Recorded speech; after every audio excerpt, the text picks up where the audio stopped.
చంద్రకళ విరాట్ దగ్గరికి వచ్చి బావా బావా నన్ను మా ఆఫీస్ దగ్గర కారులో దిగబెట్టేసి తర్వాత మీ ఆఫీస్కి నువ్వు వెళ్ళిపో అని చెప్పేసి అయితే అంటూ ఉంటుంది.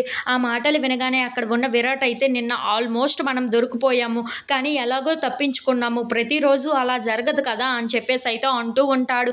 ఆ మాటలు విని అక్కడ ఉన్న చంద్రకళ అయితే అవును బావా అది నిజమే, నేను ఇంటి దగ్గర రెడీ అయ్యి పక్క వీధిలో వెళ్ళి ఉంటాను, అక్కడ నన్ను నువ్వు పికప్ చేసుకో సరిపోతుంది, అలా అయితే ఎవరికి డౌట్ రాదు కదా అని చెప్పేసి అయితే అంటూ ఉంటుంది.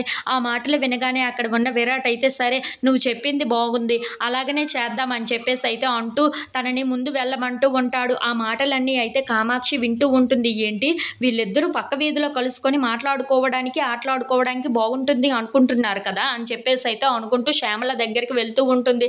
అక్క అక్క అక్కడ ఏం జరుగుతుందో తెలుసా, నువ్వేమో ఇక్కడ ఫోటోలు దిగుతూ సెల్ఫీలు దిగుతున్నావు, కానీ విరాట్ చంద్రకళ వాళ్ళు పక్క వీధిలో కలుసుకోవడానికి అన్నీ ట్రై చేస్తున్నారు తెలుసా అని చెప్పేసి అయితే అంటూ ఉంటుంది.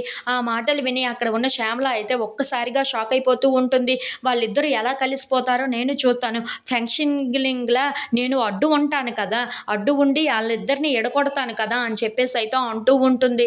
ఇంతలో చంద్రకళ అక్కడ వేరే వీధిలో నించుంటూ ఉంటుంది. విరాట్ కారు రావటం చూసి బావా బావా నేను ఇక్కడే ఉన్నాను బావా అని చెప్పేసి అయితే అంటూ ఆ కారుని ఆపుతూ ఉంటుంది.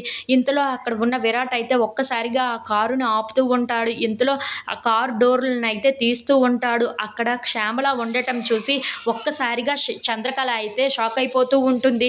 ఏంటి పిన్ని వచ్చింది అని చెప్పేసి అయితే అనుకుంటూ శ్యామల వైపు అయితే అలా చూస్తూ ఉండిపోతుంది. ఇంతలో అక్కడ ఉన్న విరాట్ మాత్రం మనం ఇక ఏమీ చెయ్యలేము ఇప్పుడు అని చెప్పేసి అయితే అంటూ చంద్రకళ వైపు చాలా బాధపడుతూ చూస్తూ ఉంటాడు.